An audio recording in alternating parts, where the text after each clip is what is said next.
Selamat siang baik kita semuanya. Yang saya hormati Bapak Alfa Beliansa SIP MIP dan Bu Uswatun Asia Esos NIP selaku dosen pengampu mata kuliah Kepemimpinan Pemerintahan. Di sini saya akan menjelaskan dari hasil diskusi kelompok kami di mana implementasi etika kepemimpinan dalam organisasi. Sebelumnya, perkenalkan nama saya Cesia Lesina Tupang dengan NIM B1 dari 060. Saya adalah salah satu mahasiswa program studi ilmu pemerintahan Fakultas Hukum. Di sini saya akan menjelaskan materi mengenai kepemimpinan pemerintahan. Yang pertama yang akan saya jelaskan yaitu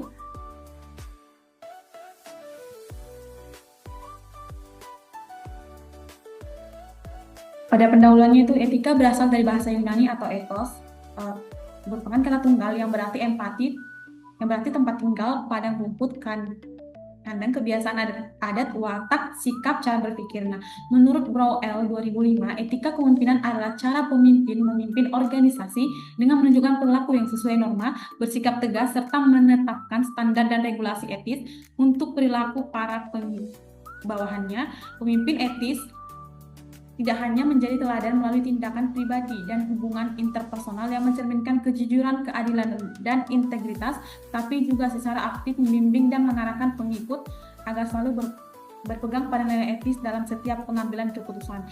Dengan demikian, kepemimpinan etis menurut Rowe et al. 2005 ini merupakan kombinasi antara perilaku moral pemimpin dan peran aktif dalam menanamkan serta menegakkan standar etika di lingkungan organisasi, sehingga tercipta budaya kerja yang berlandaskan nilai-nilai moral dan etika yang kuat. Selanjutnya yaitu metode penelitian. Metode penelitian yang kami gunakan dalam penelitian ini itu menggunakan metode penelitian kualitatif deskriptif dengan teknik pengumpulan data yaitu studi literatur. Nah, studi literatur dilakukan dengan mengkaji berbagai referensi dari jurnal serta hasil penelitian sebelumnya yang relevan untuk penelitian ini dan untuk mendapatkan landasan teori mengenai etika kepemimpinan dalam organisasi. Selanjutnya yaitu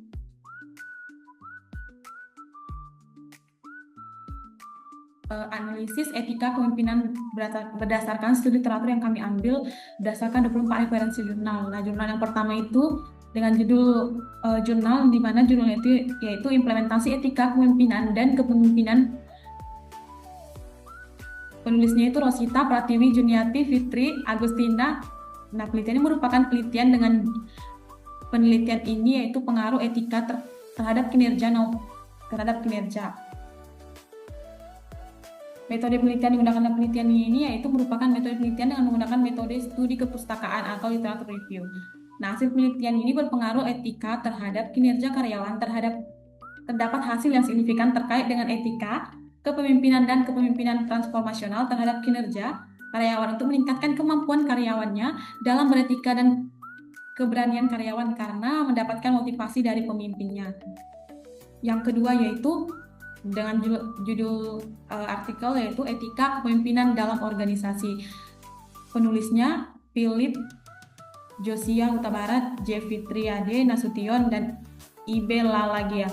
Metode penelitian yang mereka gunakan di sini metode kualitatif dengan pendekatan deskriptif, yang mana metode ini memandang bahwa data yang dikumpulkan menjadi kunci terhadap apa yang diteliti. Adapun data yang mereka amati ialah menggunakan literatur seperti buku tentang kepemimpinan, buku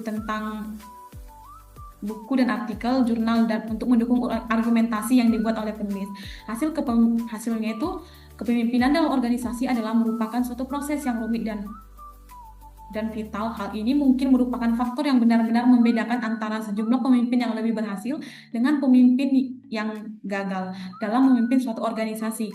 Nah, menurut Peter Kostenbaum 1991, pemimpinan adalah seni menggabungkan hasil dan hati kemanusiaan adalah sebagai bukti yang terdapat dalam model yang disimpulkan dalam 4 karakteristik kunci. Yang pertama itu seorang pemimpin besar, visi berpikiran besar dan baru, realitas, peka dan dengan fakta-fakta tanpa ilusi melalui kerendahan hati dan keterbukaan, etika, integritas dan kewajiban melayani dan peka menghadapi orang, dan keberanian bertanggung jawab dengan tindakan dan sikap mengambil resiko.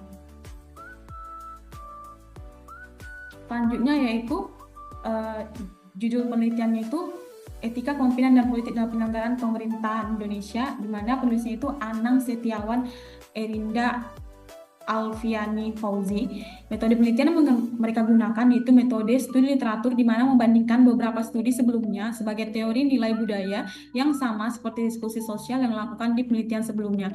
Nah, hasil dari penelitian ini ditemukan bahwa beberapa kasus korupsi yang terjadi di Indonesia yang berkaitan dengan etika kepemimpinan politik, di mana perilaku korupsi memang dipengaruhi oleh banyak hal. Namun, pada penelitian ini fokus membahas tentang di mana etika dan moralitas yang mempengaruhi perilaku korupsi yang dilakukan oleh pemimpin di Indonesia.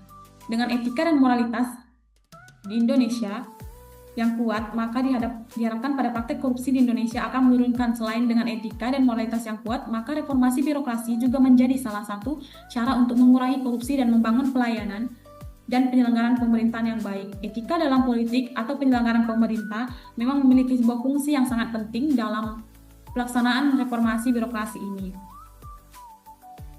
Selanjutnya yaitu yang keempat, di mana pemerintahan dalam etika kepemimpinan, di mana penulisnya itu Abdul Ghani Taufik dan Ar-Rahim.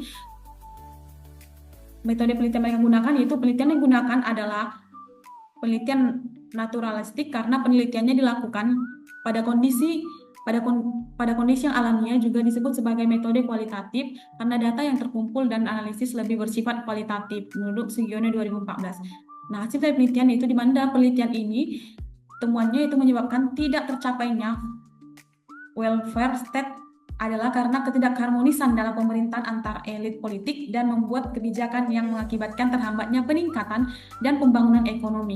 Kesimpulan, dengan etika kepemimpinan yang memiliki prinsip menaati peraturan dan perundang-undangan yang berlaku, pemerintah ingin meningkatkan baik kehidupan yang lebih baik, harus serasi dalam membuat suatu kebijakan sehingga cita-cita negara kesejahteraan dapat tercapai.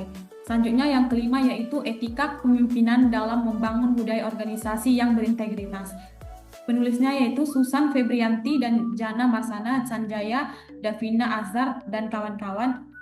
Metode yang mereka gunakan dalam penelitian ini yaitu menggunakan pendekatan tinjauan literatur untuk menggali pemahaman yang komprehensif mengenai peran etika kepemimpinan dengan membentuk budaya organisasi yang berintegritas. Hasil dari penelitian mereka, di mana penelitian ini mengungkapkan bahwa kepemimpinan etis dan budaya organisasi yang positif memiliki pengaruh yang signifikan terhadap kinerja karyawan. Kepemimpinan etis yang ditandai dengan tindakan nyata pemimpin dalam menerapkan nilai-nilai moral, menciptakan lingkungan kerja yang mendukung perilaku etis dan inovatif, budaya organisasi yang kuat yang mencerminkan nilai-nilai bersama dan norma-norma yang dianut oleh anggota organisasi juga berperan penting dalam membentuk perilaku karyawan dan meningkatkan kinerja. Selanjutnya yang keenam yaitu etika kepemimpinan kepala daerah di Indonesia dalam tata kelola pemerintahan yang baik. Penulisnya yaitu Muhammad Fakhur Rozi. Metode penelitian yang digunakan yaitu metode kualitatif deskriptif dengan mengumpulkan data berdasarkan jurnal-jurnal penelitian terdahulu dan dokumen-dokumen referensi atau informasi dari berita.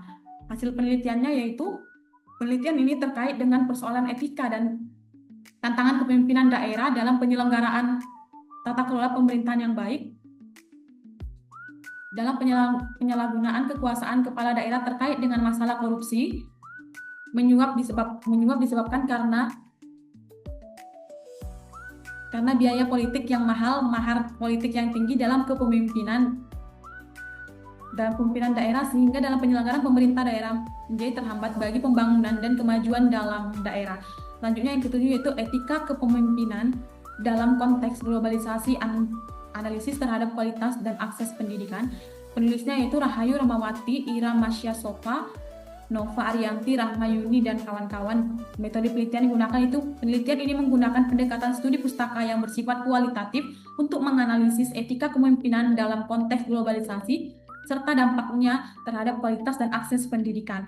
Hasil penelitian ini yaitu secara signifikan pemimpin di era globalisasi harus lebih peka terhadap keberagaman budaya, transparansi, dan tekanan ekonomi serta bertindak etis dalam menghadapi isu global. Di sisi pendidikan, mungkin globalisasi meningkatkan akses pengetahuan dan inovasi, teknologi, tantangan seperti kesenjangan akses dan komersialisasi tetap ada.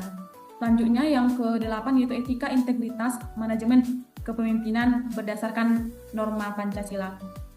Penulisnya yaitu Desi Devrika Devra. Penelitian ini menggunakan pendekatan deskriptif kualitatif untuk menyelidiki penerapan nilai-nilai Pancasila dalam manajemen kepemimpinan. Metode ini memungkinkan penelitian untuk menggali lebih dalam bagaimana prinsip-prinsip Pancasila diterapkan dalam berbagai konteks organisasi. Hasil dari penelitian ini menunjukkan bahwa untuk menciptakan tata kelola organisasi yang berkeadilan, terbuka untuk semua, dan mampu bertahan dan di berbagai tantangan sebagai ideologi utama bangsa, Pancasila tidak hanya menjadi pijakan negara, tetapi juga menjadi pedoman moral yang relevan di berbagai aspek, termasuk dalam mengelola kepemimpinan. Setiap sila dalam Pancasila membentuk pola pikir dan arahan tindakan pemimpin agar tidak sekedar mengejar hasil jangka pendek, tapi juga memikirkan dampak yang lebih luas terhadap masyarakat dalam jangka panjang. Selanjutnya yang ke-9 itu pengaruh etika kepemimpinan berfungsi. Badan Pengawas Tingkat Pemahaman Akuntansi terhadap Kualitas Pelaporan Keuangan LPDP di Kota Denpasar. Penulisnya itu Desak Ayu Seria Bigawati dan Ninyoman Ari Nofriani. Penelitian ini menggunakan kualitatif dengan data primer dan visioner menggunakan skala Likert sampel 71 karyawan LPDP di Kecamatan Kuta. Hasil penelitian ini menunjukkan bahwa etika kepemimpinan, fungsi badan pengawas, dan tingkat pemahaman akuntansi berpengaruh positif terhadap kualitas laporan keuangan pada LPDP di Kota Denpasar. Selanjutnya yang ke-10 yaitu etika kepemimpinan dalam era AI, tantangan moral dalam mengadopsi AI dalam organisasi. Penulisnya itu Nurul Hasana, Arul Muiz, Rizky Kwarini, dan Muhammad Isa Ansori. Metode mereka menggunakan itu metode pendekatan tujuan tinjauan literatur studi pustaka secara kualitatif dan deskriptif untuk mengkaji moral dalam mengadopsi AI dalam organisasi. Nah, hasil dari penelitian mereka di era Society 5.0 yang ditandai oleh pesatnya kemajuan teknologi, terutama kecerdasan buatan atau yang disebut dengan AI, kepemimpinan adaptif menjadi kunci dalam memastikan keberlangsungan dan daya saing. Organisasi pemimpin masa kini diharapkan pada tantangan berdasarkan perubahan yang dihadapi dalam tantangan besar berupa perubahan yang cepat, kompleksitas sosial, serta tuntutan etika dalam pemanfaatan teknologi. Kepemimpinan tidak lagi hanya soal mempengaruhi dan mengarahkan, tetapi juga mencakup kemampuan mengelola perubahan, memahami konteks digital, dan navigasi tantangan moral dalam penggunaan teknologi canggih. Selanjutnya yang ke-11 yaitu etika kepemimpinan dalam konteks globalisasi. Analisis terhadap kualitas dan akses pendidikan. Penulisnya itu Rahayu Ramawati, Iramaya Sofa, Novi Arianti, Rama Yulianti, dan Rama Yulis. Metode mereka gunakan itu metode kualitatif dengan pendekatan studi pustaka. Hasil dari penelitian mereka yaitu para pemimpin perlu memahami budaya, kompleksitas, dan menerapkan prinsip etika dalam pengambilan keputusan. Serta selain itu, meskipun globalisasi memberikan akses yang lebih besar terhadap pengetahuan, kesenjangan akses dan komersialisasi pendidikan merupakan tantangan yang signifikan. Selanjutnya yang ke-12 yaitu penerapan etika dalam kepemimpinan, transformasi terhadap kinerja pegawai. Penulisnya itu Danang Nugroho dan Kualtis Aziza dan Nurfala Sani, Agni, Sinta Novita, Siti, dan Mulyani. Metode mereka gunakan itu metode studi literatur dengan pendekatan kualitatif deskriptif untuk mengkaji penerapan etika kepemimpinan dan kepemimpinan transformasi terhadap kinerja pegawai. Hasil dari penelitian mereka yaitu penerapan etika kepemimpinan dan gaya kepemimpinan transformasional berpengaruh positif terhadap peningkatan kinerja pegawai, terutama melalui peningkatan motivasi dan perilaku etis di tempat kerja. Selanjutnya yang ke-13 yaitu mengembangkan etika kepemimpinan fenomena pada jabatan publik oleh Iwan Nugroho menggunakan pendekatan deskriptif kualitatif dengan studi pustaka serta menganalisis berbagai fenomena kepemimpinan jabatan politik di Indonesia. Hasil dari penelitiannya itu pemerintah yang transparan, prinsip keadilan, tanggung jawab, dan integritas menjadi pedoman bagi pemimpin. Infrastruktur etika yang kuat melalui regulasi dan reformasi kelembagaan mendukung pemerintah bersih di Indonesia. Moral Pancasila menyimbangi etika bernegara, berorganisasi, dan bermasyarakat, dan mendorong kepemimpinan inklusif dan berbasis nilai spiritual demi kesejahteraan bersama. Yang ke-14 yaitu kepemimpinan dalam etika kepemimpinan. Menurut Abdul Ghani Taufik Ar-Rahim menggunakan pendekatan kualitatif. Hasil dari penelitiannya itu pemerintah yang harmonis dengan kepemimpinan beretika mendukung kesejahteraan masyarakat dan membangun dalam pembangunan ekonomi. Ketidakharmonisan elit politik dapat menghambat adanya kemajuan sehingga kebijakan harus berlandaskan aturan yang berlaku. Selanjutnya 15 yaitu implementasi kesaingkan panahan dalam etika kepemimpinan pemerintahan di Bali.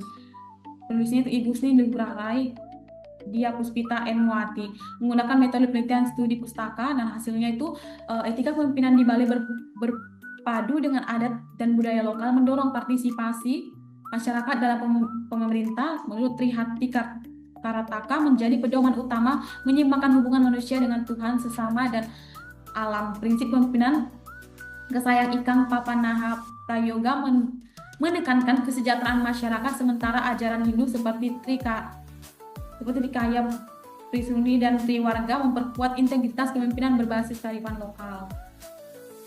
Nah, kesimpulan dari penelitian presentasi saya tadi yaitu di mana etika memainkan peran penting dalam kepemimpinan karena menjadi landasan bagi pemimpin dalam menjalankan tugas dengan keadilan, integritas, dan tanggung jawab. Kepemimpinan yang transformasional memiliki implikasi etika yang kuat, di mana pemimpin tidak hanya mempengaruhi cara berpikir pengikutnya, tetapi juga membentuk budaya organisasi yang sehat dan transparan. Karisma dalam kepemimpinan juga memiliki dimensi etika, karena pemimpin yang etis dan menggunakan pengaruhnya untuk kepentingan bersama, sementara pemimpin yang tidak etis cenderung menyalahgunakan karisma demi kepemimpinan pribadi. Pemimpin yang mempraktikkan etika dalam kepemimpinannya akan lebih efektif karena mereka menunjukkan kejujuran, memberikan informasi yang akurat, dan memperlakukan pengikutnya dengan adil, sehingga menciptakan hubungan yang berbasis pada kepercayaan dan loyalitas. Sekian dari presentasi saya ucapkan terima kasih.